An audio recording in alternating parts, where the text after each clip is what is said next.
Hello learners, welcome to our channel advice Pawan. I hope आप लोग सभी को अच्छे होंगे। आज हम लोग Jharkhand council of educational research and training Ranchi की ओर से जारी किया गया सेकंड टर्म एग्जाम से रिलेटेड सेशन 21-22 इंग्लिश स्कोर, ठीक है, इसका मॉडल क्वेश्चन पेपर सेट 3 का प्रैक्टिस करने वाले हैं। ठीक है, set 3 class 11 English score. Okay, इसके किस क्वेश्चन का हम लोग आज प्रैक्टिस करेंगे वो है क्वेश्चन नंबर 19, सेक्शन डी से रिलेटेड है। ये लिटरेचर से, जो कि आप लोगों का 5 मार्क्स में पूछ रहा है। किसी एक क्वेश्चन का आप लोगों को आंसर देना है। फ्यूचर में हम लोग 18 को भी करेंगे, लेकिन आज के लिए question number 19। What is the green movement, what are its aims. ठीक है, ग्रीन मूवमेंट क्या है और इसका एम क्या क्या है। ठीक है, लक्ष्य बोल सकते हो, इसका उद्देश्य क्या है, क्यों ग्रीन मूवमेंट को इस्टेब्लिश किया गया, ऐसा करके। ठीक है, तो ये हो गया question number 19, what is the green movement, what are its aim. Okay, your answer is, this is the question, what is the green movement, what are its aims? Answer, the green movement is meant to keep the environment green and safe। ठीक है, green movement कहने का मतलब क्या हुआ, इसका meaning हो गया, मिंट हो गया क्या, keep the environment green and safe. ठीक है, ग्रीन मूवमेंट कहने का, ग्रीन कहने का मतलब क्या, हरा। ठीक है, तो ये ग्रीन मूवमेंट से ही आपका इंगित होता है कि जो पर्यावरण है, जो पृथ्वी है, उसको क्या करना है, एकदम हरा भरा रखना है, ग्रीन रखना है, और कैसा रखना है, सुरक्षित रखना है। ठीक है, green and safe. A popular movement, ये जो है बहुत ही फेमस, बहुत ही पॉपुलर मूवमेंट था, जो क्या अर्ज करता है, क्या रिक्वेस्ट करता है, क्या बोलता है। ठीक है, production and use of environmentally harmless consumer goods. ठीक है, ये ऐसे वस्तुओं का या चीज़ों का निर्माण करने के लिए बोलता है, प्रोडक्शन, उत्पादन करने के लिए बोलता है, जिससे कि एनवायरनमेंट को कोई भी हार्म यानी कोई भी नुकसान ना पहुंचे। वैसे वस्तुओं, वैसी चीज़ों या वैसे गतिविधियों को करने के लिए बोलता है जिससे कि एनवायरनमेंट को, पर्यावरण को कोई हानि ना पहुंचे। Okay, the movement began in New Zealand around 1970। और ये जो ग्रीन मूवमेंट है, ठीक है, इसकी शुरुआत जो है न्यूजीलैंड से हुई थी लगभग 1970 के आसपास। The first green party was started in New Zealand in 1972। और इस ग्रीन मूवमेंट से रिलेटेड जो पहली पार्टी बनी थी वो बनी थी आपका कब, 1972 में। ठीक है, 1972। It aims at creating a holistic and ecological view of the world. और इसका एम, क्योंकि हमारे देखिएगा इस क्वेश्चन में दो पार्ट है, व्हाट इज ग्रीन मूवमेंट, तो ये तो ग्रीन मूवमेंट हमने बता दिया कि ग्रीन मूवमेंट क्या है, कि एनवायरनमेंट को हम लोग कैसे हरा भरा रखें, सुरक्षित रखें, वैसी वस्तुओं का उत्पादन करें जो कि हमारे पर्यावरण को नुकसान ना पहुंचाए। ओके, तो ये तो क्लियर हो गया। अब आगे नेक्स्ट सेक्शन में क्या बोलता है क्वेश्चन में, व्हाट आर इट्स एम। ठीक है, तो इसके उद्देश्य क्या है, इसका लक्ष्य क्या है, तो ये क्या बोलता है, it aims at creating A holistic and ecological view of the world. ये संसार का जो है एक हॉलिस्टिक और इकोलॉजिकल, मतलब सार्विक और इकोलॉजिकल यानी पर्यावरणीय परिदृश्य जो है हमारे सामने रखता है। कहने का मतलब क्या, पूरा संसार जो है वो एक है। ठीक है, और जिस प्रकार से हम मनुष्य लोग सरवाइव कर रहे हैं इस पृथ्वी पर, उसी प्रकार से ये प्रकृति भी ज़रूरी है इस पृथ्वी के लिए। ठीक है, एक्चुअली क्या होता है, हम लोग जो है अपने आप को सर्वे सर्वा समझते हैं। ठीक है, और जैसा मन तैसा इस पृथ्वी में जो भी संसाधन है, खनिज संसाधन हुआ, वन संपदा वगैरह हुआ, या और भी जो चरागाह भूमि वगैरह हुआ, सबको देखिएगा हम मनुष्य जो है बर्बाद करते जा रहे हैं। ठीक है, ये क्या करता है ये green movement, it presents the world as a living organism of which human beings are only part. ठीक है, यानी जिस प्रकार से इस पृथ्वी पर, सपोज ये जैसे पृथ्वी है और इसमें हम मनुष्य जो है निवास करते हैं, तो हम लोग क्या सोचते हैं कि हम लोग से ये पृथ्वी बनी है, बल्कि ऐसा नहीं है।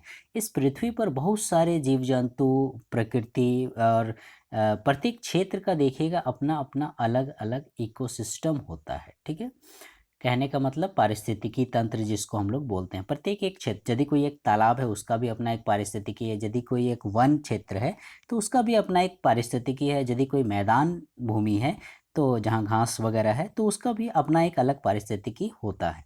और उसी तरह से हम मनुष्य भी उसी पारिस्थितिकी का ही समझ लीजिए एक अंग है। जिस प्रकार से सारे जीव जंतु, प्रकृति, पेड़ पौधे अपना जीवन निर्वाह करते हैं, उसी प्रकार से हम मनुष्य भी जीवन निर्वाह करते हैं। लेकिन हम लोग क्या है, उसे प्रकृति को एक तरह से बोलिए तो निष्क्रिय समझते हैं। ठीक है, मतलब एज ए इंस्ट्रूमेंट टाइप से आप लोग समझ लीजिए। तो वही ये ग्रीन मूवमेंट क्या करता है, it aims at creating a holistic and ecological view of the world, it presents the world as a living organism of which human beings are only part. ठीक है, हम लोग सिर्फ एक मात्र इस पर्यावरण का, इस प्रकृति का एक हिस्सा मात्र है। ठीक है, it has its own metabolic needs. और जिस प्रकार से हम मनुष्यों को देखिएगा सर्वाइव करने के लिए आप लोगों को क्या फूड की आवश्यकता होती है, एनर्जी की आवश्यकता होती है, ठीक उसी प्रकार से ये जो पृथ्वी है, ये जो इकोसिस्टम है, यह जो पर्यावरण है, इसके भी अपने अपने कुछ मेटाबॉलिक नीड्स हैं, जैसे फूड और एनर्जी वगैरह। तो ये सब प्राप्त करने का उन्हें भी अधिकार है। ठीक है, और हम लोग क्या करते हैं, उस उनकी नीड्स को, ठीक है, उनकी जो ज़रूरतें हैं उसको पूरा होने नहीं देते हैं। ठीक है, इसी के कारण देखिएगा आजकल पर्यावरण में, प्रकृति में जो भी उधेड़ बुन हो रहा है, भूकंप आ रहे हैं, सुनामी वगैरह आ रहा है, या बाढ़ आ जा रहा है, या सूखा अकाल पड़ रहा है, तो ये सारा उसी के कारण है कि हम लोग प्रकृति को जो है सही तरीके से संरक्षित नहीं कर सकते। प्रकृति ने हम लोगों को बहुत कुछ दिया है। ठीक है, जैसे खनिज संपदा वगैरह हुआ। ठीक है, मान लीजिए जैसे यही इतनी बड़ी पृथ्वी है और इसके नीचे जो है पूरा खनिज संपदा भरा पड़ा है। ठीक है, अब हम तो इस क्या कर रहे हैं, इसको खनिज संपदा को निकालते जा रहे हैं, पेट्रोलियम वगैरह जो भी है इसे ख़त्म करते जा रहे हैं। तो एक समय ऐसा आएगा जब क्या होगा, ये पूरा खाली हो जाएगा।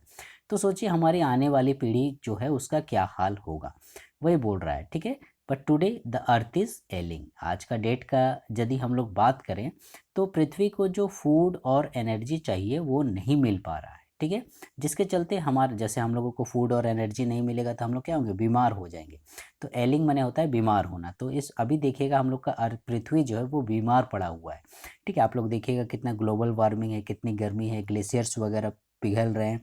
ठीक है, अल्ट्रा वायलेट रेज वगैरह जो है वो कितनी तेज़ अभी पहुंचती है, जो हम लोगों का एक ओजोन लेयर है वो भी ख़त्म होते जा रहा है। ठीक है, तो ये सब चीज़ के चलते क्या हो रहा है, मतलब पृथ्वी जो है वो बीमार पड़ी हुई है। अब बीमार तो पड़ी है तो उसे क्या करना पड़ेगा, ठीक करना पड़ेगा। ठीक है, जैसे हम लोग बीमार होते हैं तो क्या होता है, हम लोग दवाई मेडिसिन्स वगैरह लेते हैं, अच्छे से खाना खाते हैं, फल फ्रूट वगैरह खाते हैं, अच्छा पानी वगैरह पीते हैं। तो उसी प्रकार से इस पृथ्वी को भी इन सब चीज़ों की आवश्यकता पड़ती है जिससे कि वो बीमारी से उब सके। उसके लिए हमें क्या करना पड़ेगा, it makes the people conscious of stopping further degradation and deterioration of nature and its resources। इसके लिए हमें सिर्फ इतना याद करना पड़ेगा कि हालांकि जितना हमने पृथ्वी को तो खोखला कर दिया है, कुछ भी बचा नहीं है, हरियाली ख़त्म हो गई है, लेकिन फिर भी फर्दर, ठीक है, हम लोग आगे से क्या कर सकते हैं, इन सब चीज़ों को स्टॉप कर सकते हैं, या फिर मतलब कुछ लगाम पाबंदियां लगा सकते हैं। डिग्रेडेशन मतलब होता है पतन, एंड डिटोरियोरेशन भी वही, मतलब निम्नीकरण पतन दोनों एक ही मीनिंग है, मतलब उसका ह्रास होना, कमी होना।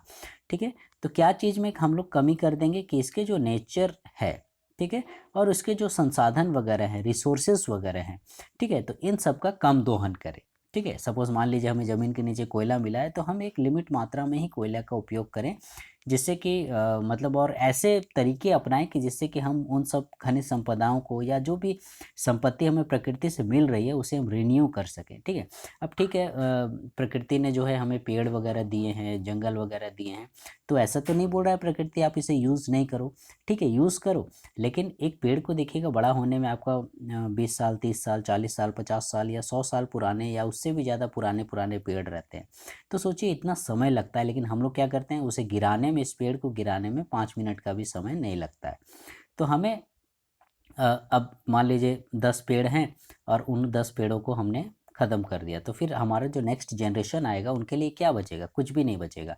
ठीक है, तो वही क्या हो गया, पृथ्वी यानी एक तरह से बीमार हो गई। तो हमें इस प्रकार से उपयोग करना है कि ठीक है, हमने मान लीजिए 10 पेड़ काटे तो कम से कम हम 5 पेड़ तो लगा ही सकते हैं उसी प्रकार से। ठीक है, या फिर पानी, वर्षा जल संग्रह वगैरह, हम लोग पानी को भी देखिएगा कितना बर्बाद करते हैं, हमारे घरों में, छतों में पानी जो है वो बहता है और बह के फिर समुद्र में मिल जाता है, कुछ यूज़ नहीं हो पाता है। ठीक है, तो हम लोग वाटर हार्वेस्टिंग वगैरह के तरीके अपना सकते हैं, सोलर एनर्जी का यूज़ कर सकते हैं। तो बहुत सारे इस तरह से तरीके हैं जिससे कि हम लोग इस पृथ्वी को संरक्षित और सुरक्षित और हरा भरा बना सकते हैं। ठीक है, it works to make the people aware of the need to preserve the ecology of the earth. ठीक है, और ये ग्रीन मूवमेंट क्या काम करता है, इसका एम क्या है, ठीक है, ये लोगों को अवेयर करता है, यानी जागरूक करता है, सचेत करता है कि हमें क्या करना है, इकोलॉजी ऑफ द अर्थ को प्रिजर्व करना, यानी पृथ्वी की जो पारिस्थितिकी है, ठीक है, पृथ्वी का जो पर्यावरण है उसको संरक्षित करना है, सुरक्षित करना है, ठीक है, हरा भरा बनाए रखना है।